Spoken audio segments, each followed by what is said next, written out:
Actes, chapitre 9, le verset 1 à 16. Actes 9, le verset 1 à 16. Je disais que notre lecture se situe dans le livre des Actes, le chapitre 9, le verset 1 à 16. Je lis. Cependant, Saul, respirant encore la menace et le meurtre contre les disciples du Seigneur, se rendit chez le souverain sacrificateur et lui demanda des lettres pour les synagogues de Damas, afin que, s'il trouvait des partisans de la nouvelle doctrine, hommes ou femmes, il les amena liés à Jérusalem. Comme il était en chemin et qu'il approchait de Damas, tout à coup, une lumière venant du ciel resplendit autour de lui. Il tomba par terre et il entendit une voix qui lui disait: Saul, Saul, pourquoi me persécutes-tu? Il répondit: Qui es-tu, Seigneur? Et le Seigneur dit: Je suis Jésus que tu persécutes. Il te serait dur de rejeter contre les aiguillons. Tremblant et saisi de foi, il dit: Seigneur, que veux-tu que je fasse? Et le Seigneur lui dit: Lève-toi, entre dans la ville et on te dira ce que tu dois faire. Les hommes qui l'accompagnaient demeurèrent stupéfaits. Ils entendaient bien la voix, mais ils ne voyaient personne. Saul se releva de terre et, quoique ses yeux fussent ouverts, il ne voyait rien. On le prit par la main et on le conduisit à Damas. Il resta 3 jours sans voix et il ne mangea ni ne but. Or, il y avait à Damas un disciple nommé Ananias. Le Seigneur lui dit dans une vision: Ananias. Il répondit: Me voici, Seigneur. Et le Seigneur lui dit: Lève-toi, va dans la rue qu'on appelle à droite et cherche dans la maison de Judas un nommé Saul de Tarse. Car il prit, et il a vu en vision un homme du nom d'Ananias qui entrait et qui lui imposait les mains afin qu'il recouvrât la vue. Ananias répondit: Seigneur, j'ai appris de plusieurs personnes tous les maux que cet homme a fait à tes saints dans Jérusalem. Et il a ici des pouvoirs de la part des principaux sacrificateurs pour lier tous ceux qui invoquent ton nom. Mais le Seigneur lui dit: Va, car cet homme est un instrument que j'ai choisi pour porter mon nom devant les nations, devant les rois et devant les fils d'Israël. Et je lui montrerai tout ce qu'il doit souffrir pour mon nom. Amen, amen. Amen. La pensée que je partage avec toi ce matin, que je partage avec vous ce matin, est la suivante. Le chrétien est un outil utile entre les mains de Dieu. Le chrétien est un outil utile entre les mains de Dieu. Cette histoire que nous venons, n'est-ce pas, de lire, c'est l'appel au ministère, si on doit ainsi dire. Saul, qui plus tard sera appelé Paul, était un serviteur de Dieu. Il était un serviteur de Dieu, quelqu'un qui connaissait les Écritures. Vous devez savoir que pour le juif, déjà à 12 ans, il était appelé fils de la loi, parce qu'il connaissait la lecture, il lisait déjà la loi. Et Saul, lui, il a été instruit, c'était quelqu'un d'instruit, quelqu'un qui avait appris, il connaissait la loi. Il était au service de Dieu. Et le problème de Paul, c'est qu'il y a des gens qu'ils appelaient, eux, des gens de la nouvelle doctrine.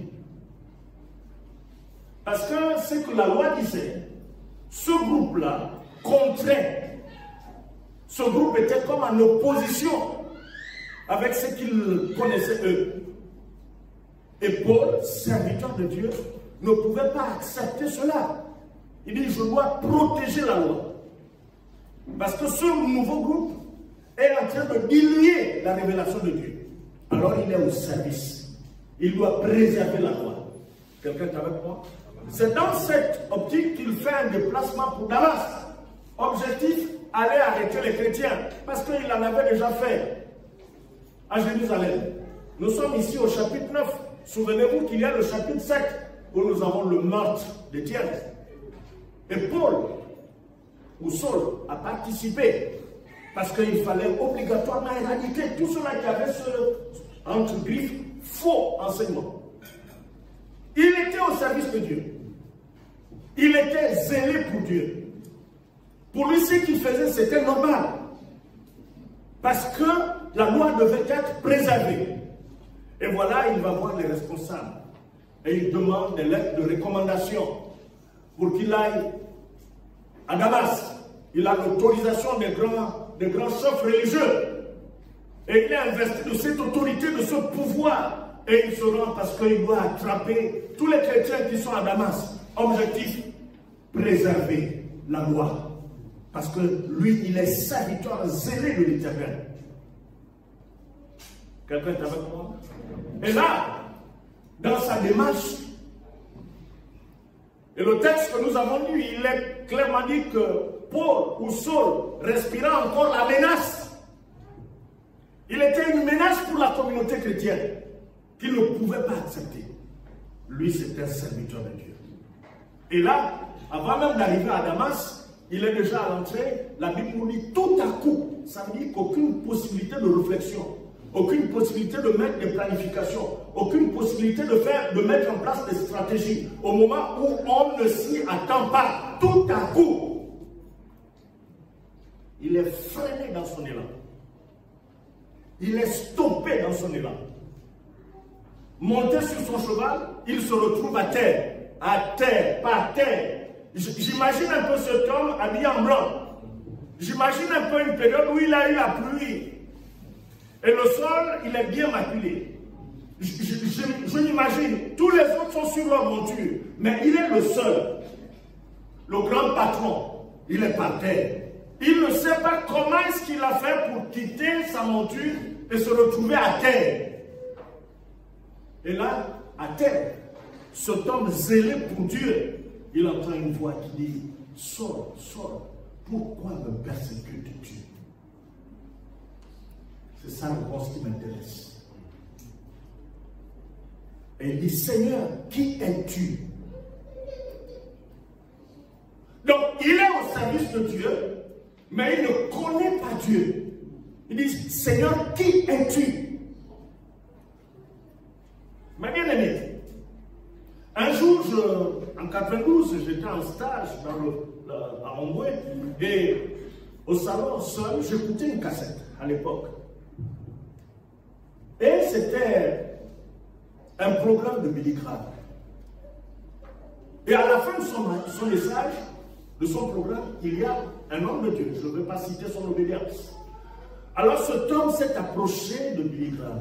Il a dit, Monsieur Graham, voici plusieurs années que je suis au service de ce Jésus que vous venez de présenter, mais je ne l'ai jamais connu. Peux-tu me parler encore de ce Jésus? Quand j'ai écouté ça, je suis allé dans la chambre, heureusement que j'étais seul ce jour-là.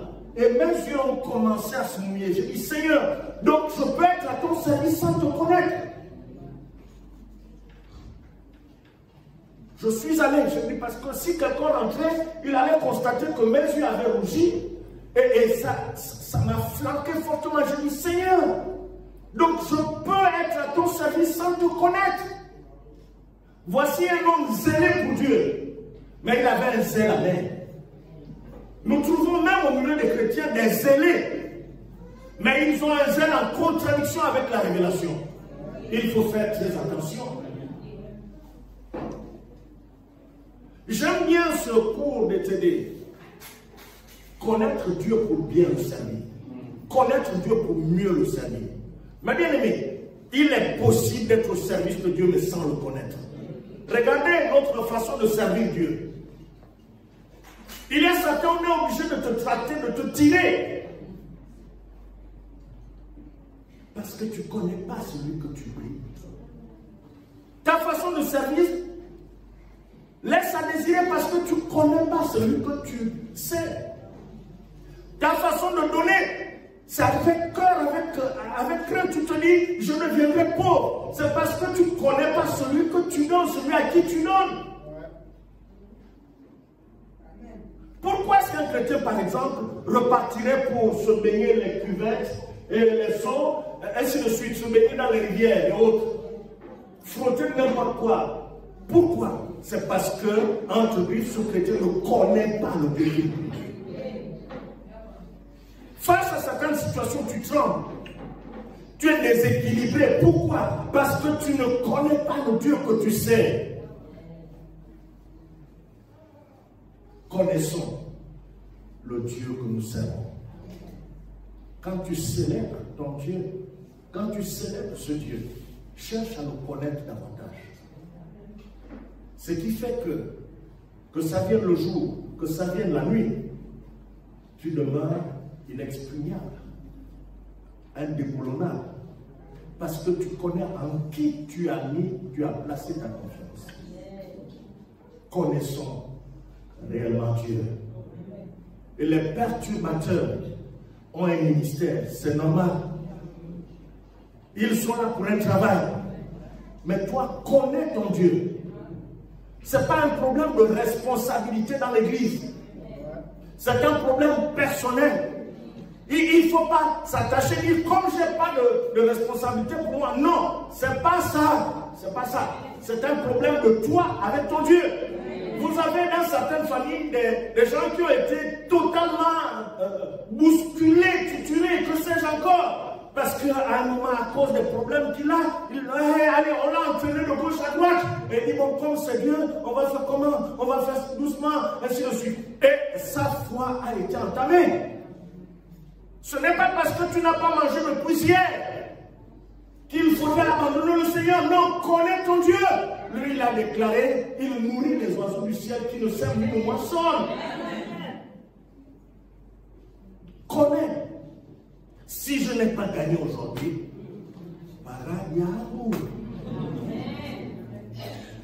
c'est rien. Ça va arriver demain. Ne soyons pas perturbés si nous connaissons notre Dieu. Mais servons celui que nous connaissons.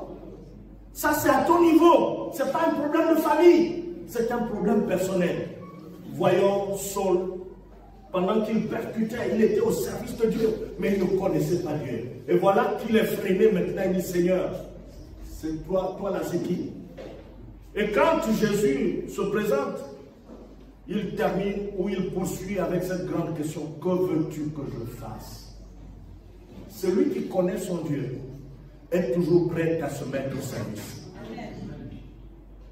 Quelqu'un me saisit? Je ne connais pas combien de temps est-ce que tu es dans la foi. Ce n'est pas le nombre d'années que tu as dans la foi qui compte. C'est connaître celui qui t'a appelé. Connais Dieu. Connais Dieu. Et je t'en supplie, connaissons celui que nous servons. Même quand certains conflits arrivent, ce qui doit te chauffer le cœur, c'est davantage avancer. Amen. On est ensemble? Amen. Mais bien aimé. Voilà cet homme. Et quelque chose d'autre plus tard, il est toujours là à terre. Il a les yeux ouverts, mais il ne voit pas. Et puis on dit, non, prenez celui-là, c'est un instrument que j'ai choisi. Jésus lui-même dit, c'est un instrument que j'ai choisi. C'est moi qui l'ai choisi. Il est important de savoir que nous sommes choisis, ou nous sommes des choisis de Dieu. Les hommes peuvent tout faire, mais nous sommes des choisis de Dieu. Dans ton foyer, peu importe ce que ton mari fait, peu importe ce que ta femme fait, c'est un problème de témoignage personnel. Dieu ne viendra pas te sauver parce que tu es marié à Y ou à X. C'est un témoignage personnel. Ton désir d'avancer. Et c'est ce qui doit t'animer. Vous êtes avec moi? Alors cet homme va dire, le Seigneur dit, je lui montrerai ce qu'il va souffrir, ce qu'il devra souffrir pour mon nom. Ça, ce n'est pas une parole que moi je serais prêt à accepter. Imaginez un seul instant, Jésus vient, il apparaît, il dit, non, oui, voilà, c'est moi qui te choisis, mais je vais te montrer ce que tu dois souffrir. Donc je vais dire, non Seigneur, c'est pas ça, change. Il faut dire, je vais te montrer le pouvoir que tu vas avoir. Là c'est bon, alléluia, amen, amen. Ça c'est bon. Mais je veux que tu ajoutes autre chose, je te montrerai toutes les richesses que tu vas avoir. Là je dis, amen, amen, ça c'est bon, ça c'est bon, ça c'est bon. Ajoute encore autre chose. Tu auras même un avion. Oh Seigneur, là je suis d'accord avec toi. Ça c'est vraiment cool. Ça c'est vraiment cool. Mais allez me dire, je te montrerai ce que tu vas souffrir. Ça c'est pas l'évangile qu'on aimerait entendre. Ça c'est pas normal. Voici pourquoi même entre nous on s'entrechoque. Quand quelqu'un passe par des moments compliqués, on va même jusqu'à l'accuser. Frère, est-ce que tu pries beaucoup? Ma soeur, est-ce que tu pries beaucoup? Il faut beaucoup prier. Est-ce que tu as la foi? Est-ce que tu as la foi? Au lieu de venir m'encourager, tu viens m'accuser. Vous êtes avec moi? Parce que nous, on ne veut pas ce côté-là. Mais lui, il dit à Paul, il dit à Saul, je lui montrerai ce qu'il devra souffrir pour mon nom. Il y a des choses qui vont arriver. Tu es obligé de l'encaisser à cause de Jésus-Christ. Certaines charges ou des charges viendront pas parce que tu es ceci ou cela, mais à cause du nom de Jésus-Christ. Quelqu'un est avec moi? Amen. Est-ce que tu peux dire, fais-moi du bien, Seigneur? Fais-moi du bien, Seigneur. Que Dieu nous fasse du bien encore ce matin. J'ai deux points à partager avec toi. C'est juste répondre à deux questions. La première question est la suivante. Pourquoi devenir utile? Et la deuxième question, comment devenir utile? Je dis, je suis un instrument de Dieu. Je suis un outil de Dieu. Quelqu'un est avec moi? Nous sommes des outils de Dieu. Dieu a besoin de nous. Et c'est ce qu'il dira à Saul. Il dit, lui c'est un instrument, c'est un outil que moi j'ai choisi. Il peut y avoir une multiplicité. Mais moi je l'ai choisi. Ça fait du bien. Quand tu es un choisi de Dieu, les luttes ne manqueront pas. À cause de ce privilège. Le choisi est un privilégié. Quelqu'un est avec moi? Celui qui est choisi est un privilégié. Est-ce que tu peux dire je suis un privilégié? Et l'autre là, il a tendance à nous faire croire que nous ne sommes pas des privilégiés. Ça chauffe là-dedans. Vous savez, je ne connais pas ce que tu as vécu toi. Imagine un seul instant. Tu as été esclave de je ne sais quoi. Les samedis, dimanche comme aujourd'hui, pendant que les autres sont en train d'aller à l'église, toi tu sors de là où tu allais dans un zombon, tu sors vraiment tout fatigué, tout épuisé. Et là-bas, on te fait manger n'importe quoi. Mais quand tu sors de là, il faut te venger. Tu n'arrivais pas à dormir. Les esprits qui venaient te troubler, te tourmenter. Quand tu sors de là, tu arrives au Seigneur, tu es un privilégié. Tu dois te venger. Quelqu'un est avec moi? C'est ce qui fait que, même pour tes enfants à la maison, quand tu sens que ce l'autre est en train de te perturber, tu dis, je vais me venger. Hier, tu m'as géré, aujourd'hui, je te gère. Je vais me venger. Parce que nous sommes des privilégiés. Nous sommes des choisis. Quelqu'un comprend? Si ce n'est pas encore arrivé, c'est que tu demandes, ne l'abandonne pas. Fandana Okimia, Fandana Nye, ça, il y a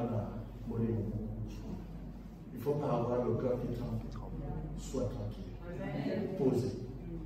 Amen, amen. Amen. Nous avançons. Que Dieu nous fasse encore du bien. Amen. Pourquoi devenir utile? L'Éternel dit que Saul est cet instrument qu'il a choisi. Nous sommes des choisis. Il y a un objectif. On ne fait pas un choix pour seulement le faire. On fait le choix avec un objectif.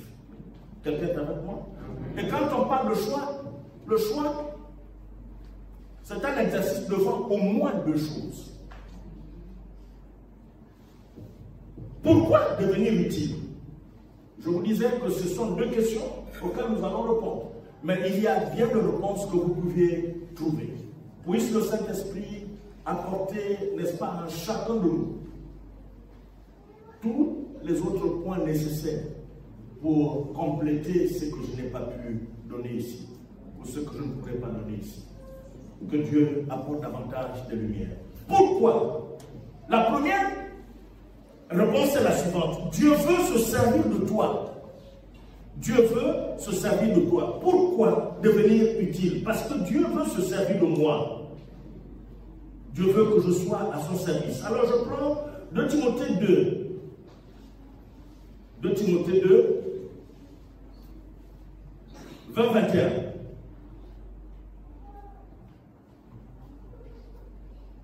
Il nous dit ceci. Dans une grande maison, il n'y a pas seulement des vases d'or et d'argent, mais il y a aussi de bois et de terre. Les uns sont des vases d'honneur et les autres sont d'un usage vil. Si quelqu'un se conserve pur en s'abstenant de ces choses, il sera un vase d'honneur sanctifié, utile à son maître, propre à toute bonne œuvre. Si je suis mis à part, je serai réellement utile à mon maître, à mon Seigneur. Et nous avons été mis à part par celui qui nous a appelés. Ça, c'est la toute première chose. Parce que Dieu veut que je sois entre ses mains, que je sois utilisé par lui. Plusieurs ont été utilisés par l'autre. Et quand on vient ici, nous avons besoin d'être utilisés par lui-même. Plusieurs pensent que si dans l'église je n'ai pas un titre, donc je ne peux pas servir Dieu. Non, ici, vous constatez que là maintenant, je suis le seul à parler. Et vous êtes assis, vous m'écoutez. Vous recevez des instructions parce que vous deviez aller travailler. Ici, vous prenez des instructions pour aller travailler. Quelqu'un est avec moi? C'est pour aller travailler. On peut avoir certaines tâches ici, mais notre plus grande responsabilité, c'est l'autre côté là-bas. En dehors de ces 4 minutes. Que Dieu nous fasse du bien. Amen. La deuxième chose, pourquoi devenir utile? La moisson est grande. La moisson est grande. Matthieu 9, 37, 38. La moisson est grande. Jésus dira, la moisson est grande. Priez le maître de la moisson afin qu'il envoie des ouvriers dans la moisson. La moisson est grande. Quand on parle de la moisson, ou un autre mot qu'on peut utiliser, c'est la récolte. Vous êtes avec moi? La récolte. La récolte est grande. Et l'image que je peux prendre, c'est celle que me présentait ma mère dans la Nyanga. Elle me disait que les femmes avaient des grandes plantations d'arachides à ces époques-là. Aujourd'hui, de moins en moins. Donc une femme pouvait planter d'ici jusque là-bas, toute seule, pas de souci. Et si elle pouvait avoir une copine du campement, du village, pour l'aider soit à désarmer, ainsi de suite, mais elle pouvait planter tout ça toute seule. Mais il était impossible à cette femme de récolter toute cette plantation toute seule. Vous êtes avec moi? La période de la récolte, elle était dans l'obligation de prendre toutes les femmes du village pour l'aider à récolter. J'ouvre une parenthèse. Elle me raconte une autre histoire, parce que là-bas, sûrement ça a beaucoup changé, parce que là-bas, les matins, où ils avaient un service vraiment très engagé chez le pays de mes parents. Matin où ils travaillaient très fort. Et puis voilà cette femme-là qui avait sa plantation d'arachide, au lieu d'appeler les autres femmes, sûrement pour qu'elles ne partagent pas, et là, le matin, nous sommes venus se mettre à l'autre coin de la plantation et on commençait à chanter. Rabbe, Rabbe, Ning, Timousol, il faut le pile la matin pour diable de bail. Il partage. Un jour, tu vas récolter tes arachides avec le matin, croyant que c'était des gens. Il y avait des gens comme ça, pour refuser de partager, ils préféraient aller faire récolter ces arachides seuls, mais impossible. Pourquoi ne devrait-elle pas récolter son arachide seule? Je vous raconte. J'ai travaillé à Mayumba et puis j'ai fait une petite plantation. J'avais planté des tubercules, j'ai planté aussi de l'arachide. Pendant mes temps libres, je nettoyais, et puis le temps est passé. Un jour, pendant que je visite je constate qu'il y a 2-3 pieds d'arachide, les feuilles avaient commencé à jaunir. Je dis, ah, ça c'est quelle histoire ça? Je dis, mais sûrement, comme on a tellement labouré cette terre, maintenant la terre ne donne plus, voilà, ça chauffe les plantes, et c'est pourquoi ça jaunit. Bon, ça c'était ma conception. Et puis, j'ai continué. Un autre jour, je reviens, je constate que les feuilles sont tombées, totalement brûlées. Je dis, ouh! Je suis reparti à la maison, j'ai pris la machette et j'ai commencé à fouiller. Quand je fouille, il y a l'arachide qui sort. Je casse, c'est bien solide. Je fouille encore, c'est bien solide. Me voici reparti à la maison, aller prendre une petite cuvette. Et j'ai commencé à creuser. Je fouille, et j'en sortais l'arachide, et tout était déjà bien. Mais pendant que je suis en train de fouiller cette partie où les feuilles avaient totalement disparu, je constate que certains de ces arachides avaient commencé à refleurir, avaient commencé à pousser. Je ne pouvais pas manger ça. Donc, je prends une partie, et l'autre partie est obligée de balancer parce que ça avait commencé à pousser. Le problème pour moi, c'est lequel? Je ne connaissais pas la période de la récolte. Si ça aurait été ma mère,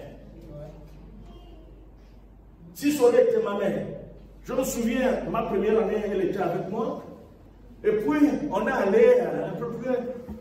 Je vois la vieille, elle prend sa machette, elle remue la terre, et puis elle malaxe la terre comme ça, là, après elle dit, ça peut donner. Je dis, oh.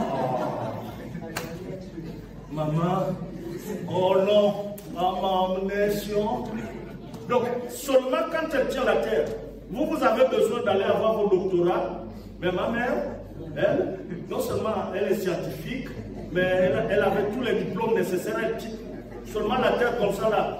Elle regarde et dit oui, ça peut donner. Donc, si ça aurait été elle allait savoir que c'est la période de la récolte. Je n'allais pas perdre cette petite quantité d'arachide. Et après, j'ai tout déraciné. Lorsque le Seigneur dit la moisson est grande, la récolte est grande, à cette image de cette plantation d'arachide, si la femme s'amuse à vouloir tout récolter toute seule, elle va perdre une grande partie d'arachide. Parce qu'une grande partie va commencer à repousser. C'est cette image que le Seigneur nous utilise ici. Il dit la moisson est grande, la récolte est grande. Il faut plusieurs personnes pour que la moisson ne se perde pas. Souvent, nous attendons que l'on dise tel dimanche, telle semaine, tel mois, nous allons avoir l'évangélisation. Notre communauté est appelée l'Église de l'Alliance chrétienne et missionnaire du Gabon. Nous ne travaillons pas à cause d'un programme. C'est notre raison d'être. C'est notre raison d'être. Donc, Dieu veut que je sois utile à cause de la moisson. Et il pouvait s'adresser à ses disciples dans Jean 4 que vous connaissez. Il dit, regardez déjà les champs qui blanchissent. La moisson est grande. La moisson est propre. Il faudrait y aller maintenant. Le Seigneur a besoin des hommes et des femmes engagés pour que nous puissions récolter le maximum, que nous puissions prendre le maximum pour qu'il n'y ait pas de perte. Quelqu'un est avec moi? La première raison, nous avons dit, Dieu veut se servir de moi. La deuxième raison, nous comprenons parce que la moisson est grande. Dieu a besoin de toi à cause de ce travail-là. La troisième raison, Dieu, pourquoi le Seigneur voudrait-il que je sois utile? Pour porter du fruit. Dieu veut que je sois utile pour porter du fruit. Je dois porter du fruit. Jean 15, 1 à 5.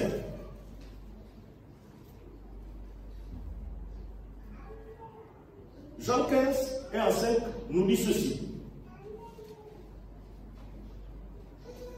Je suis le verset et mon Père est le vigneron. Tout sarment qui est en moi et qui ne porte pas de fruit, il le retranche. Et tout sarment qui porte du fruit, il est mort, afin qu'il porte encore plus de fruits. Déjà vous êtes purs à cause de la parole que je vous ai annoncée. Demeurez en moi et je demeurerai en vous. Comme le sarment ne peut de lui-même porter de fruit s'il ne demeure attaché au sein. Ainsi vous ne le pouvez non plus si vous ne demeurez en moi. Je suis le cep. Vous êtes les sarments. Celui qui demeure en moi et en qui je demeure porte beaucoup de fruits. Car sans moi, vous ne pouvez rien. Le Seigneur souhaite que je porte du fruit. Si je suis utile, je dois porter du fruit. Quelqu'un est avec moi? Je dois porter du fruit. Un chrétien ne peut pas être stérile, ne doit pas être stérile. Le désert a ses fruits. Vous connaissez le texte de Galates 5. L'amertume, la colère, ce sont les fruits du désert. Mais à côté, vous avez la patience, la bénédiction, ainsi de suite. Ce sont ces fruits que le Seigneur souhaite nous voir porter. Mais malheureusement, nous avons des arbres qui produisent du mauvais fruit. Pour ceux qui connaissent un peu chez nous dans les villages, il y a un genre d'oranger qui est totalement aigre. On ne le mange même pas. Il arrive que les enfants s'y amusent un peu. Ils coupent, ils peuvent prendre le sel, ils frottent, juste comme ça. Mais ça vous agace les dents. On ne mange pas. Vous verrez ce tas plein de fruits, mais ça ne se mange pas. Il a des fruits, mais qui ne sont pas bons. Quelqu'un est avec moi? Et ça arrive même pour un attangatier. Eh bien, au moment c'est aigre. Eh bien, ça va terminer comme ça. Mais ça se soigne. Sauf l'autre là. Donc, le Seigneur veut que nous puissions porter du fruit. Et je voudrais que tu me saisisses encore davantage ce matin. Il est important de comprendre que l'arbre ne mange pas son propre fruit. Aucun arbre ne se nourrit de son propre fruit, ne mange son propre fruit. Le fruit que l'arbre donne, ou je dois dire, exactement ça, c'est quelqu'un d'autre qui le mange. L'arbre ne mange pas son propre fruit. Un arbre produit du fruit pour quelqu'un d'autre. Quelqu'un saisit? Il est important de saisir. L'arbre ne mange pas son propre fruit. Aucun arbre ne se glorifie de son propre fruit. Ce sont les autres qui glorifient l'arbre et même celui qui l'a planté. Lorsque, que ce soit un manguier, un atangatier, à la période où tous les fruits sont noirs, comme chez moi à Mohamed, quand tu passes et tu regardes, tout est noir. Et là, bon, là-bas, nous, on ne connaît pas les concessions dans les barrières. Ça n'existe. Ce sont les Blancs qui nous ont amené ces choses-là ici. On ne connaît pas, on ne connaissait pas ça. Maintenant, aujourd'hui, même dans les campements, on a des barrières. On va faire un peu comme quand tu passes, tu aperçois tout est noir. Et là, tu dis, maman, regarde les grappes là, mon Dieu. Mais vraiment. Et il y a la haute barrière. Et quand tu regardes comme ça, imaginons un seul instant que le propriétaire, je ne sais pas, il ouvre son portail, paf, et il t'aperçoit. Tu es là debout. Et il va comprendre que tu es en train de contempler son fruit. Vous êtes avec moi? Et qu'il te dise, oh monsieur, quoi, vous voulez? Tu ne vas pas dire, oh non, ça va. Là, au contraire, tu vas dire, oh oui. Et puis quand tu arrives, tu vois, mais quand il même deux là, et paf, tu cueilles. Et tu en as pris 5, tu dis, oh, tu prends seulement ça, mais ajoute, tu dis, oh, c'est pas un refus. Et toi, voici avec un gros sachet, tu ne connais même pas à quelle période ce tatangatier a été planté. Tu ne connais pas comment le propriétaire a nourri ce tatangatier. Toi, tu viens seulement te servir de ses fruits. Quelqu'un est avec moi? Et tu vas manger. La tangatier ne te demandera jamais de compte.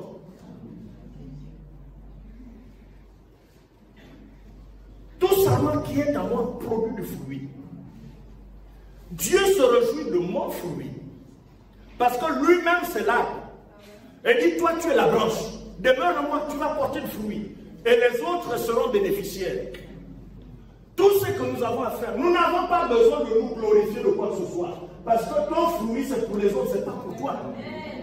Un chrétien orgueilleux n'a pas encore compris que son devoir, son travail, sa responsabilité, c'est de produire le fruit, pas pour lui. Parce que l'arbre ne mange pas son propre fruit. Tu le produis pour quelqu'un d'autre. Maintenant, tu te glorifies pourquoi? Quand on parle, par exemple, du manguier, eh bien, vous voyez, le foie, tu n'as personne même pas qu'il y a déjà une mangue qui a commencé à nuire. Et puis la nuit, tu entends, ce sont les chauves-souris. Et le matin, il y a une mangue là qui est tombée, ils ont bouffé, c'est tombé. Tu regardes, c'est déjà mûr. Ils se sont servis les premiers. Je ne sais pas, peut-être le bruit qu'ils sont en train de faire là-bas, c'est pour dire, ah, Madame Joséphine, vraiment le manguier que tu as planté là, on est tellement content, satisfait. Même si tu n'as pas encore mangé toi-même, mais vraiment, c'est tellement sucré. Madame Joséphine, vraiment, c'est beaucoup sucré, ça nous a fait du bien. Regarde, ça fait une semaine, on n'a pas mangé quelque chose de bien comme ça, mais on est tombé sur ton manguier, nous te remercions. Et ils font le boucan. Il y a toute une famille en haut là-bas. Les enfants, les petits-fils, que c'est encore, ils sont là. L'oiseau ne sème ni ne moissonne. Mais voilà que Dieu prend soin de celui-là. Le fruit que Dieu me demande, ce n'est pas pour moi. Je ne peux pas me glorifier. C'est pour l'autre. Si l'autre ne mange pas, c'est à cause de moi. Mais bien aimé, ce que je connais, c'est pour toi. Je n'ai pas besoin de me glorifier, de dire, moi je parle bien, moi je dis bien. Ce n'est pas normal, parce que mon fruit à moi t'appartient. C'est ça la logique. Et ce que toi tu connais, ce n'est pas pour toi, c'est pour moi. Dieu veut que tu puisses continuer dans ce que tu fais pour me faire du bien. Alors tu te glorifies pourquoi? Si tu te glorifies, tu manges ton propre fruit. Alors tu n'es pas en accord avec la révélation de Dieu. Quelqu'un est avec moi? Mais bien aimé, même cette mangue qui tombe pourrie ou la tanga qui est tombée pourrie, toi tu peux plus manger. Mais à terre, il y a des insectes qui vont manger. Il y a d'autres des vers qui vont manger. Mais bien aimé, nous ne saurons jamais à combien de personnes nous allons apporter notre bénédiction. Il y a des gens insoupçonnés. Quelqu'un peut même arriver un jour et te dire, frère, vraiment, je me souviens de ce que tu avais fait. Ça m'avait fait tellement du bien. Et tu te poses des questions, j'avais fait ça quand? Vous êtes avec moi? Tu te poses des questions, tu dis, mais je me souviens même plus. Je me souviens, j'avais fait ça. Tu fouilles dans tes souvenirs, ça ne sort pas. Parce que tu es dans le principe de la production du fruit. Le fruit n'est pas pour toi. Quelqu'un a mangé celui qui était à côté de toi, l'autre a mangé celui qui est plus loin. Nous sommes une bénédiction pour les autres. Mais bien sûr, personne ne peut prendre un seau ou une bassine pour baigner son bébé sans se mouiller lui-même. Je ne peux pas être engagé avec le Seigneur et ne pas bénéficier de ses grâces. Impossible. Je ne suis pas obligé de dire Seigneur, bénis-moi, parce qu'il sait, il connaît. J'applique ma responsabilité. Quelqu'un est avec moi? Produis le fruit. Il y a quelqu'un qui a besoin de ton fruit. Dans ton engagement de la louange, j'aime bien parler de ce groupe. Il faudrait que tu le fasses avec tout ton cœur. Laisse-toi entraîner. Laisse-toi emporter. Quand tu joues ton instrument, laisse-toi emporter. Laisse-toi entraîner. Laisse ton cœur parler. Ne commence pas à chercher. Est-ce que... Non, laisse ton cœur travailler. Comme tu ressens ce plaisir-là, quand tu ressens ce plaisir, tu bénis les autres. Si tu ne ressens rien en toi-même, il y a un souci. Sois libre. Sois totalement libéré. C'est comme maman à la cuisine. Tu prépares avec un cœur moins, ce n'est pas bon pour la maison. Ce n'est pas bon pour la santé. Mais quand tu es en train de chantonner, Là, quand les enfants vont manger, on va grossir juste après le repas. Produis ton fruit. Produisons notre fruit. Parce que c'est fait pour nourrir les autres.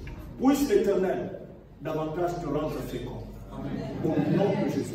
Amen. Vous savez, la tangatier, quand les fruits sont aigres, continuellement aigres, on coupe les branches à une bonne période. On coupe, on taille. Et quand les pluies vont commencer, les nouvelles fleurs vont ressortir, le fruit qui va être donné sera meilleur. Le Seigneur dit, s'il y a une branche qui ne porte pas de fruit, ça veut dire qu'il y a un fruit de ce genre, je taille, je coupe. C'est lui qui sait à quel moment couper. Il coupe. Parce qu'il sait qu'il y a quelque chose de meilleur qui doit arriver. Quelqu'un est avec moi? Il taille. Il taille. S'il y a un mauvais fruit que tu portes, il va couper, même s'il y a du fruit. Parce qu'il sait que ce fruit est mauvais. Je suis une bénédiction pour quelqu'un d'autre. Et tu es une bénédiction pour moi. Tu es avec moi? Amen. Béni sois-tu, Éternel Tout-Puissant. La dernière chose, pourquoi devenir utile? C'est parce que tout simplement les inutiles sont comme la maladie qui empêche le corps de se mouvoir. Les inutiles sont comme la maladie qui empêche le corps de se mouvoir. Matthieu 8, 14 à 15. C'est une histoire de la visite de Jésus dans la famille de Pierre. Il nous a dit que Jésus est arrivé dans la maison de Pierre et il a trouvé la belle-mère de Pierre malade, couchée malade. Et Jésus a touché la belle-mère de Pierre. Et la maladie est partie, elle s'est levée et elle a commencé à servir le Seigneur. Vous êtes avec moi? Tant que la maladie existait, il était impossible qu'elle serve le Seigneur. Mais la maladie est partie, elle s'est levée et a commencé à servir le Seigneur. Son corps était inutile à cause de la maladie. Je ne connais pas quelle est la maladie que tu as qui t'empêche réellement d'être au service de Dieu. Il faudrait que celle-ci s'en aille. Que le toucher du Seigneur vienne te toucher. Et alors tu seras guéri et libéré. Tu pourras être utile. Il y a des gens qui croient que oui, c'est bon, mais ne veulent vraiment pas se décoller et se mettre au travail. Je ne sais pas, est-ce que c'est la peur, c'est la honte? Je ne sais pas. C'est sûrement une maladie. Elle a besoin d'être évincée. Parce que j'ai besoin d'être utile. Seigneur, j'ai besoin d'être utile. Là où je suis, il y a des choses que je ne peux pas accomplir à mon niveau, mais il y a des choses que tel ou tel autre peut accomplir. Permettre que ce que je dois accomplir à mon niveau, que je l'accomplisse. On est ensemble? Ne soyons pas des inutiles, parce que Dieu veut que nous soyons ces outils et ces instruments utiles entre ses mains. Colossiens 3, 23, 24 nous dira ceci. Tout ce que vous faites, faites-le de bon cœur, comme pour le Seigneur et non pour les autres. Sachant que vous recevrez du Seigneur l'héritage. Quelqu'un est avec moi? Tout ce que vous faites, ô mes frères, faites-le de bon cœur, comme pour le Seigneur et non pour les hommes. Amen. Sachant que vous recevrez le Seigneur, tout ce que nous faisons, faisons-le de bon cœur. Amen, amen. Amen. Ne le fais pas à cause des autres. Fais-le à cause de celui qui t'a appelé. Parce que nous recevrons du Seigneur cet héritage. Et nous pouvons commencer à expérimenter les bienfaits de cet héritage, parce qu'il nous dit qu'il nous accorde les arts du Saint-Esprit, la compte, comme pour les travailleurs, la quinzaine. Nous avons la quinzaine spirituelle, les bénédictions spirituelles déjà sur cette terre. La vie éternelle, ce n'est pas une surprise pour nous. Nous la commençons ici sur cette terre et nous la poursuivrons là-haut dans le ciel. Que Dieu te fasse du bien. Notre deuxième point, comment devenir utile à Dieu? Comment devenir utile à Dieu? Béni sois-tu, Éternel Tout-Puissant. Comment devenir utile à Dieu?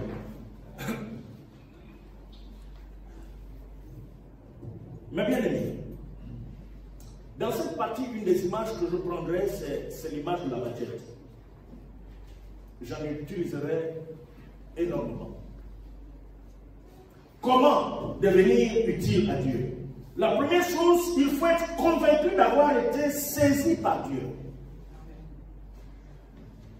Je vais lire Philippiens 3, 12. Il faut être convaincu d'avoir été saisi par Dieu, d'avoir été attrapé par Dieu. Philippiens 3.12 nous dit ceci. Ce n'est pas que j'ai déjà remporté le pays ou que j'ai déjà atteint la perfection, mais je cours pour tâcher de le saisir, puisque moi aussi j'ai été saisi par Jésus-Christ. Amen, amen. Bon, je ne suis pas encore arrivé, mais j'ai une conviction. J'ai été saisi par Jésus-Christ. Oui, le persécuteur est devenu le serviteur. Voici pourquoi, quelles que soient les situations qu'il connaissait, tous les conflits qui ont tourné autour de lui, il ne pouvait pas abandonner parce qu'il avait la conviction d'avoir été saisi par Jésus-Christ, d'avoir été attrapé par Jésus-Christ. Quelqu'un est avec moi? Il faut être convaincu d'avoir été saisi. Si tu n'as pas la conviction d'être entre les mains du Seigneur, tu seras un éternel perturbé. Sans conviction. Moins de petits vents, c'est fini. Mais si tu as la conviction, nous sommes des hommes, tu peux ressentir les frictions, ça peut arriver.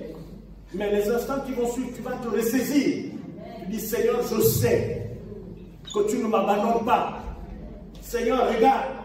Ce n'est pas le téléphone qui va commencer à être soulevé pour dire, mon fils, oh, regarde la situation. Ma mère, oh, mon père. Non, non. Tu sais que celui que tu vas appeler le premier, c'est celui qui t'a saisi. Amen. Vous êtes avec moi? Amen. Comment devenir? Cette conviction, je dois l'avoir. Si je l'ai, je dois l'entretenir. Que les vents soufflent, je sais entre les mains de qui je suis. Pour plusieurs, tu as été entre les mains du Jobi, du Djembe, du Bouti et autres. Ils te géraient très bien. Mais il y a eu ce transfert. Il y a eu ce transfert. Tu as été enlevé du royaume des ténèbres pour être déposé, permettez-moi, dans le royaume de la lumière, du Fils de la lumière. Et là, tu y es. Il est important de comprendre que la lumière combat les ténèbres. Et les ténèbres viendront toujours rechercher à récupérer le terrain. Et le Seigneur dit, vous êtes la lumière du monde. La lumière ne chasse pas la lumière. La lumière n'a pas été faite pour chasser la lumière. La lumière est la contradiction des ténèbres. Quelqu'un est avec moi? Et les combats des ténèbres ne manqueront pas. Il ne faut surtout pas se leurrer et dire, comme je suis chrétien, je ne souffrirai plus. Si un jour un frère, une sorte te disait cela, dit cette pensée vient de l'enfer. C'est un message diabolique.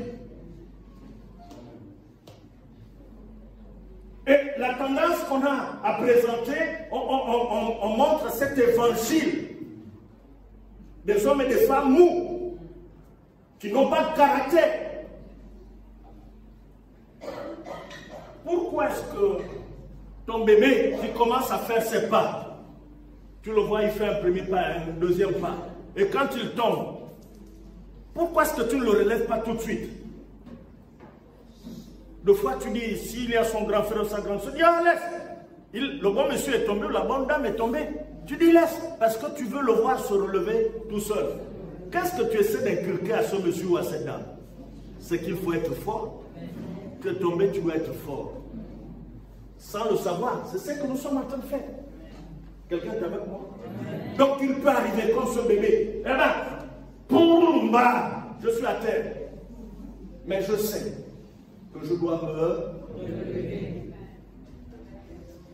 Mais bien aimé, Lui, il dit qu'il a été saisi par Dieu, il a été attrapé par Dieu. Mais bien aimé, une machette, pour qu'elle travaille, il faudrait qu'elle soit attrapée.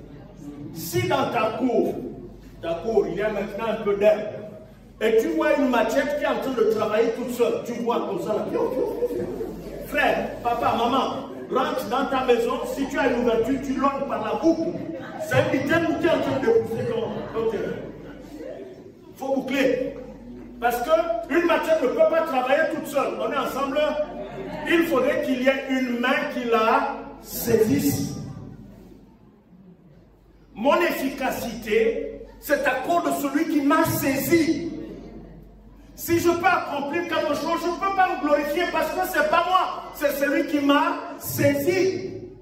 Si tu fais quelque chose de bien, tu ne peux pas te glorifier. Pourquoi? Parce que l'énergie ne vient pas de toi, c'est à cause de celui qui t'a saisi. Il veut que je sois utile. Mais bien aimé, encore une fois de plus, la machette, pour qu'elle coupe très bien, il faut l'aiguiser. Moi, je me souviens de ma mère. Là, le matin, elle veut faire un petit tour. Elle prenait sa machette, elle met la partie là sur les selles. Après, elle prend la lime, elle fait comme ça. Pipi, pio. Et moi, je suis là, je regarde sa machette. Elle prend, elle met dans son panier, elle est partie. Est-ce que c'est bien tranchant? Je ne peux pas vous le dire. Mais quand il s'agissait de débrousser,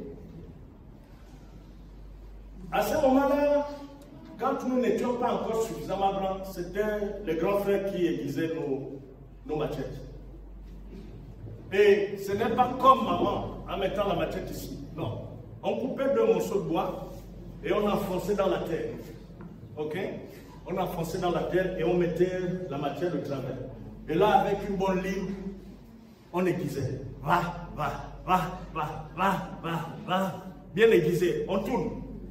Va. Terminé. Et on touche. C'est d'abord oui. On met. On prend une autre. On prend une troisième. Ainsi de suite. Il est important de savoir, pour vous qui êtes nés en ville,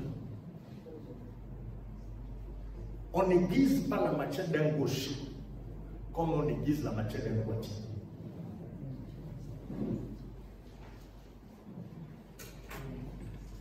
Moi, je suis droitier. Mais il m'arrive de travailler avec la main gauche.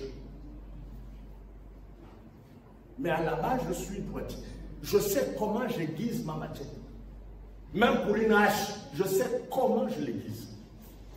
Si dans le groupe, je découvre qu'il y a un gaucher, je saurai comment aiguiser la machette du gaucher. Si j'aiguise la machette du gaucher, comme moi, il va travailler, mais avec difficulté. Et il pourra même me dire, s'il connaît, si c'est quelqu'un qui dit, mais la machette là, c'est comme si tu ne l'as pas aiguisée. Vous êtes avec moi? S'il connaît, il va passer son doigt sur la partie tranchante et il saura que cette machette, c'est la machette d'un droitier. Et il va prendre la ligne, il va remettre le tranchant du côté gauche. Ça, ce sont des choses pour nous autres, les villageois, connaissons très bien. Que ma machette soit aiguisée comme moi le droitier, ou qu'elle soit aiguisée comme le gaucher, l'objectif c'est de couper. Je ne peux pas accuser le gaucher disant tu ne peux pas couper, ou accuser le droitier que tu ne peux pas couper. Parce que tout simplement, celui qui aiguise la machette connaît à qui il remet la machette. Il sait que celui-ci c'est un gaucher. Il va l'aiguiser comme pour un gaucher. Il sait que l'autre c'est un droitier. Il va aiguiser pour le droitier. Et les deux auront des outils aiguisés. La machette ne décidera jamais d'elle-même, ne pourra jamais te téléphoner, t'appeler, dire patron, aiguise-moi. C'est l'homme qui décide. Parce que quand il coupe, il constate que ça ne coupe plus bien. Quelqu'un est avec moi? Saisissez-moi très bien. Pendant qu'il travaille, il constate que ça ne coupe plus bien. Alors il va aiguiser. Il n'y a pas de combat entre nous. Si toi tu es un gaucher, tu as été aiguisé du côté gauche, tu n'as pas à te battre avec celui qui a été aiguisé du côté droit. C'est le propriétaire de la machette qui a décidé ainsi parce qu'il vous connaît très bien. Amen.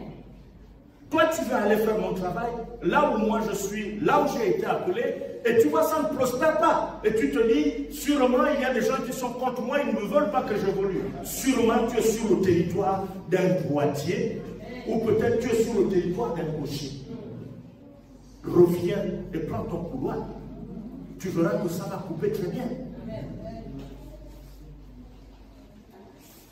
Mais bien aimé, nul ne peut aiguiser la machette et la mettre dans le living.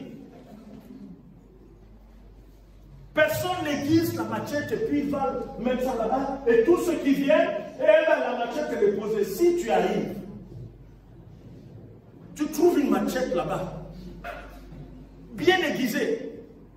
Tu vas dire, mais papa, ça fait quoi là-bas? Et tu vas dire, non, tu sais, ma machette coupe tellement bien. Je l'ai aiguisée, c'est là-bas, bien posé. C'est sûr que moi, quand je partirai là, je lui dis, mais le frère Albert, est-ce que les boulons ne sont pas en train de commencer à se dévisser? Vous êtes avec moi? Parce qu'on aiguise la machette pour que ça coupe très bien. Saisis-moi très bien. Je voudrais que tu me dises, je t'écoute. Parle encore. Parle bien. Nous avons trois choses ici. Nous avons la lime, nous avons la machette et nous avons celui qui aiguise. La machette, c'est moi. La machette, c'est toi. La lime, ce sont les situations de la vie. Et la main qui tient la machette, c'est Dieu. La lime ne pourra jamais se lever d'elle-même pour aller aiguiser la machette. C'est l'homme qui décide. C'est Dieu qui décide d'aiguiser. Pourquoi? Parce qu'il sent que ça ne coupe plus bien. La machette est émoussée. Donc les situations de la vie sont à l'image de la lime. Et moi, je suis la machette. Tu es la machette. Quelqu'un est avec moi? Alors, Dieu utilise les situations de la vie pour nous aiguiser. Pour que nous soyons tranchants. Et être tranchant, ce n'est pas pour qu'on soit des objets de musée. C'est pour que nous soyons efficaces dans notre ministère, dans notre tâche. Dieu, lorsqu'il est en train de t'aiguiser, ça fait mal. Parce que oui, quand on passe la lime sur la machette, ça sur le maïs, les deux sont en train de se battre, je ne sais pas trop. La machette dit à la lime, tu me fais mal, tu me fais mal, tu me fais mal, tu me fais mal. Et la lime dit non, c'est pour ton bien, c'est pour ton bien, c'est pour ton bien. Il arrive quand on aiguise la machette, bien aimé, pendant qu'on est en train de la lime tombe. Ok? La lime tombe. À ce moment-là, le bruit a disparu. C'est une image. La situation que tu traverses peut s'arrêter. Mais ça ne veut pas dire que c'est la finalité, une autre situation ne viendra pas.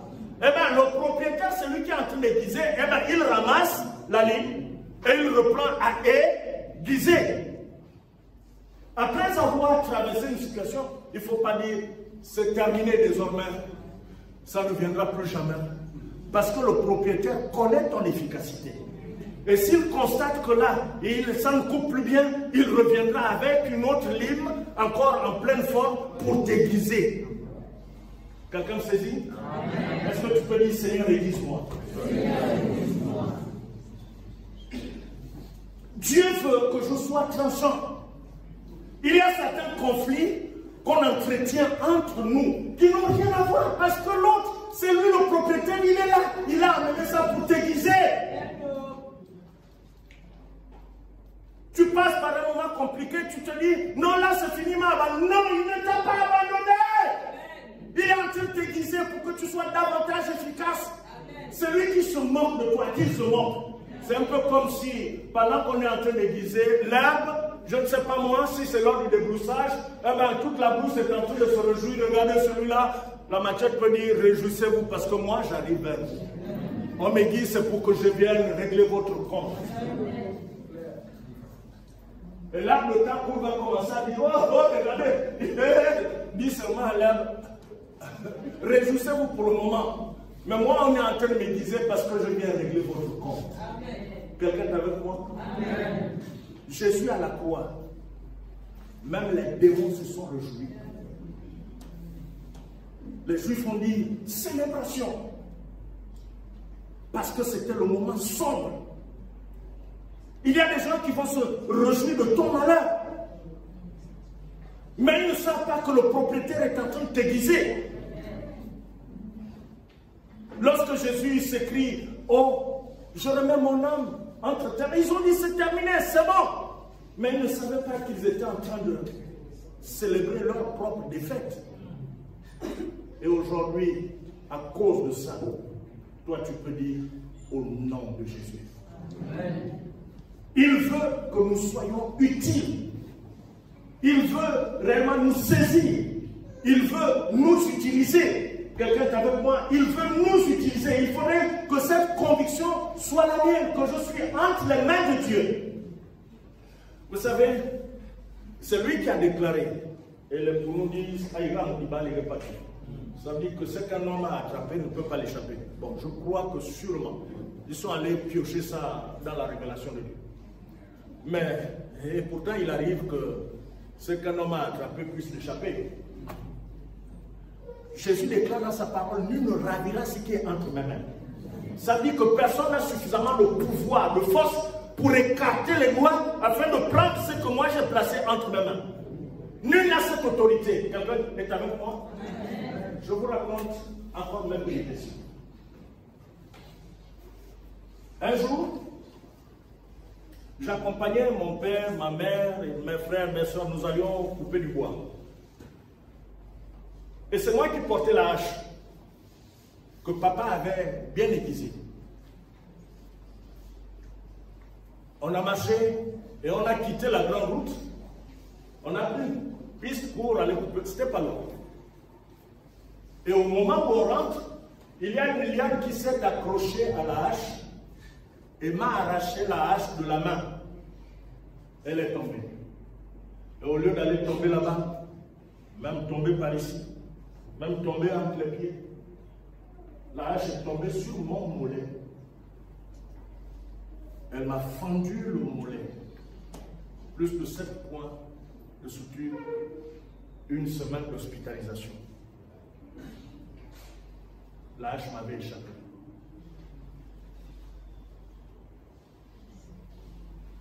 Je suis allé travailler à Ongoué comme pasteur de l'église locale.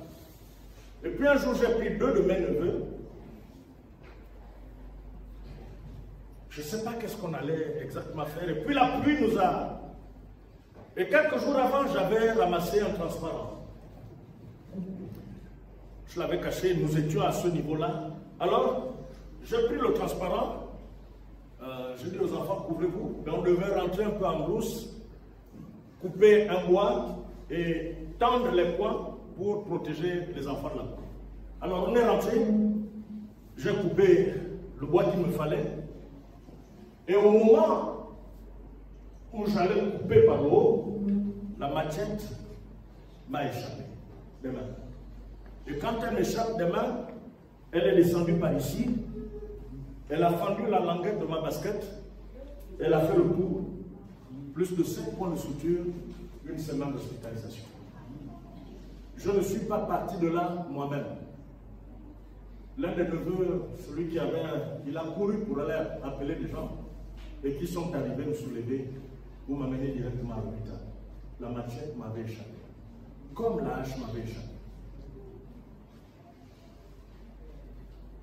Mais bien aimé, si nous sommes entre les mains de Dieu, aucun liquide ne fera en sorte que je glisse de ses mains.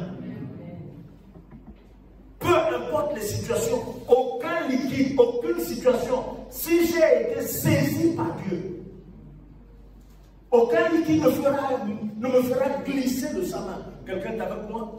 L'autre viendra te dire, arrête, tu es moins que rien, ça ne peut plus marcher. Regarde, même quand tu pries, regarde, tu n'as plus de conviction. On dit, raconte ce que tu veux, raconte. Ça, moi, je m'en fous.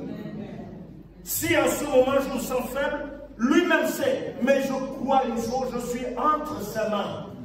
Rien ne me fera glisser d'entre ses mains. Quelqu'un est avec moi? Ressaisis-toi. Si tu ressens ces pensées à vouloir tout abandonner, ressaisis-toi. Ressaisis-toi et dis, je suis entre ses mains. C'est pas toi, c'est pas toi, c'est pas entre tes mains à toi, mais entre les mains du Seigneur. Si ta situation est en train de déglinguer, s'il te plaît, rappelle-toi que tu es entre les mains de Dieu. L'autre peut te faire croire que tu es un moins que rien. C'est un gros mensonge. Tu es important aux yeux de Dieu. Tu as de l'importance aux yeux de Dieu. Même si tu n'as encore rien vu de ce que tu as demandé, ne te laisse pas entraîner. Parce que lui, il nous saisit tous autant que nous sommes.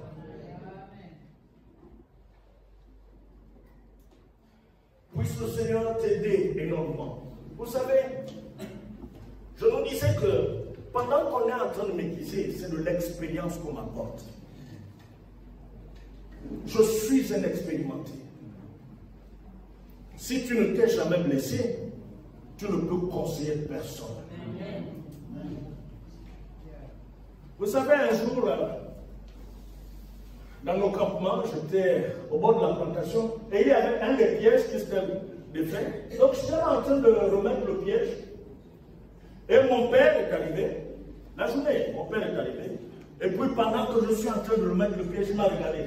Il me dit, on ne met pas la tête comme ça.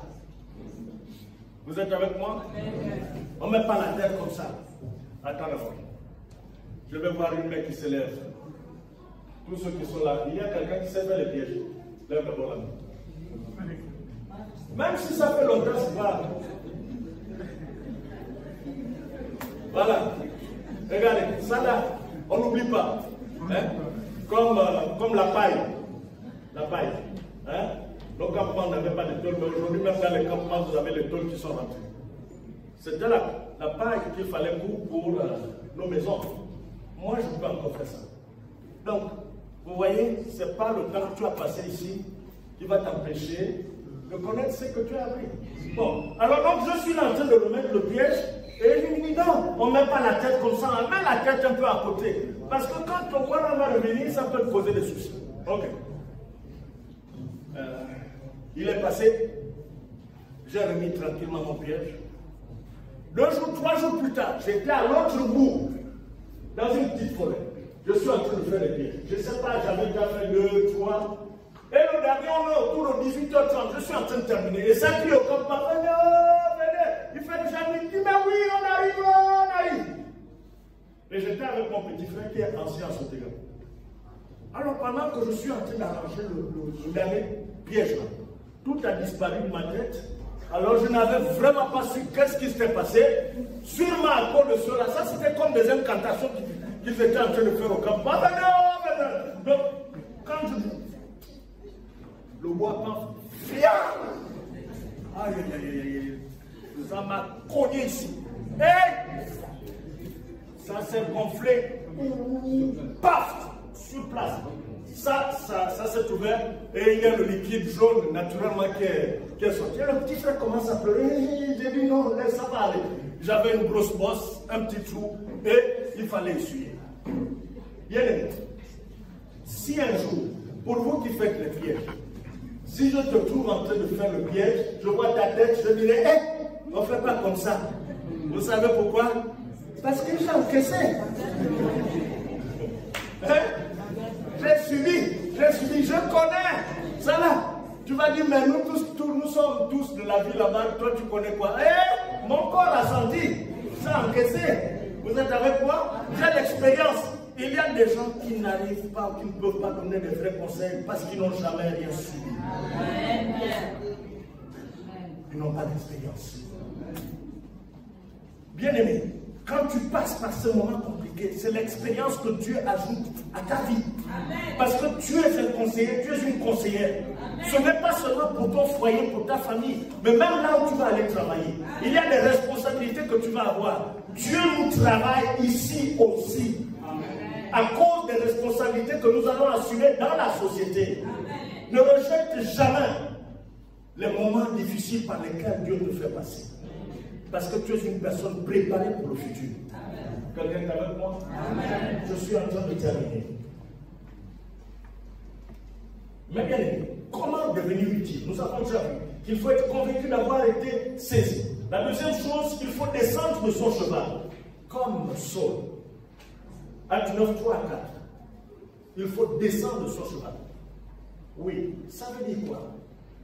Saul, sans le vouloir, il s'est retrouvé à terre. De son orgueil, là sur le cheval. Eh bien, il ne pouvait pas un seul instant penser que quelqu'un serait au-dessus de lui. Non, il avait l'autorisation d'aller faire ce qu'il avait à faire. Mais sans le vouloir, il s'est retrouvé à terre. Et c'est là où il supplie maintenant. Qui es-tu? Qui es-tu, toi, qui peux t'adresser à moi? Et celui qui parle se présente, il dit, c'est moi Jésus. Et la finalité, l'orgueil est tombé, il dit, mais que veux-tu que je fasse? Vous êtes avec moi? Descendre de son chemin, c'est être capable de perdre, c'est être capable de connaître l'humiliation. Je ne parle pas de l'humilité. Être capable d'être rejeté à cause du nom de Jésus. L'accepter comme tel. Accepter de perdre à cause du nom de Jésus. N'oubliez jamais, comme nous l'avions dit plus haut, l'arbre doit porter du fruit. Mais il ne le porte pas pour lui-même. Il le porte toujours pour l'autre. Il faut qu'on apprenne à perdre pour pouvoir gagner. Ce que je vois aujourd'hui, le résultat c'est demain. Puisse l'Éternel nous aider. Et la dernière chose que je partage avec toi est la suivante. Toujours dans ce livre de Actes 9, le verset 6 à 8. Il faut se lever et marcher. Dans ce texte, il nous a dit que pendant qu'il est en train de converser avec le Seigneur, il est par terre. Les autres entendaient la voix, mais ils ne voyaient rien. Et lui, il est par terre. Eh bien, il entend ce qui se dit.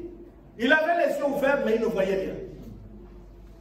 Et pour pouvoir se lever, il avait besoin que quelqu'un tienne sa main. Mais bien aimé, nous ne pouvons pas être utiles si nous ne reconnaissons pas qu'il y a des gens qui ont été avant nous. Peu importe ton efficacité, apprends à reconnaître celui qui est arrivé avant toi, qui a déjà quelques jours dans ce que toi tu es en train de vouloir faire. Vous êtes avec moi?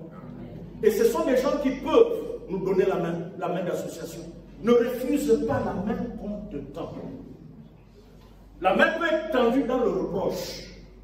On peut te dire, mon fils, on ne fait pas comme ça. C'est une main tendue. Si tu refuses, eh bien, chez nous encore on dit, on garde encore.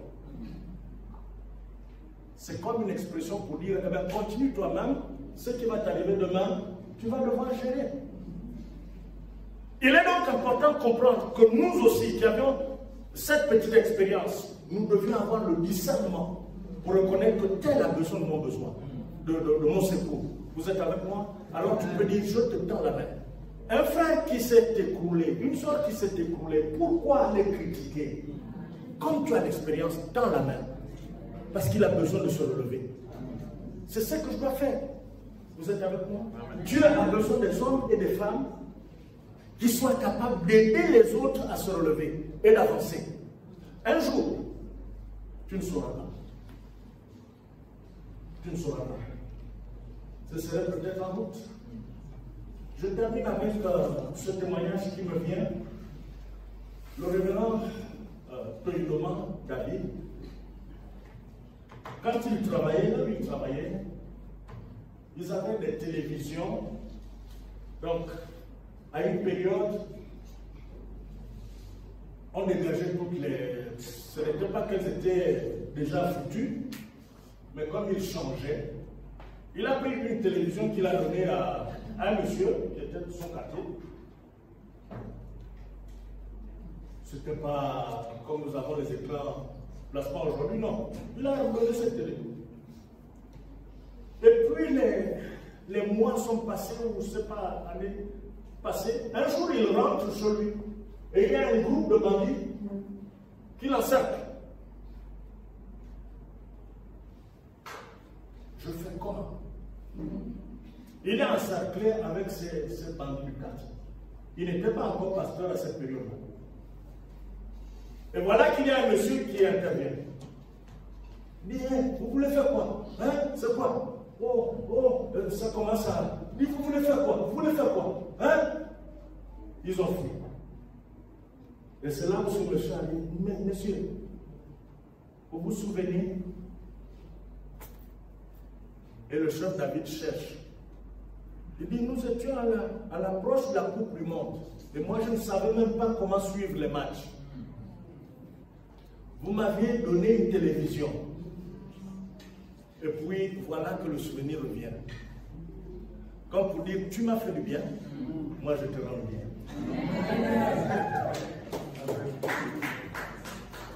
Le bien que nous faisons ne sera jamais perdu. Même si tu me fais du bien aujourd'hui, vous êtes avec moi? Même si tu ne bénéficies pas de moi, même s'il n'y a pas un acte que je pose pour toi, une porte s'ouvrira pour ton enfant, pour ton petit enfant. Tu ne sauras même pas que c'est à cause de ce que tu as fait. Parce que Dieu a son registre. Vous êtes avec moi? Il fera passer tout le monde, aller récupérer son dû. Tu vas passer à la banque. Peu importe. Quand tu me fais du bien, même si je ne suis pas reconnaissant, c'est pas grave. C'est pas grave. Tu termines, je vais te critiquer de gauche à droite. Tu passeras à la caisse pour aller récupérer ton dû. Parce que ça, c'est un problème de Dieu avec toi, pas avec moi. Vous êtes avec moi? Que Dieu nous fasse du bien. Est-ce que nous pouvons nous réunir?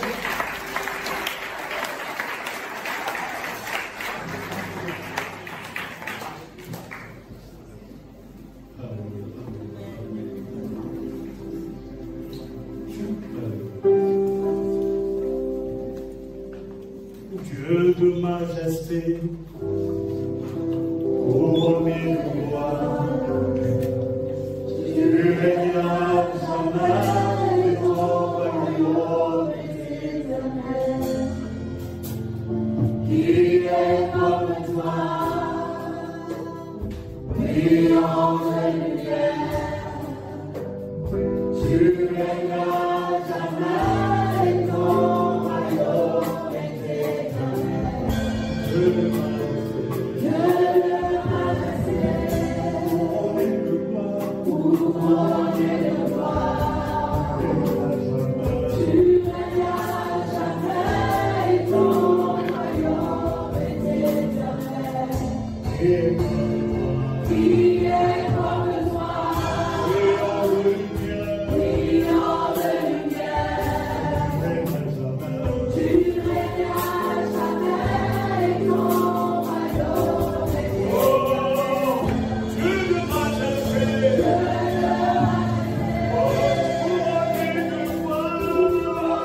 de gloire, tu régnas jamais et ton royaume est éternel.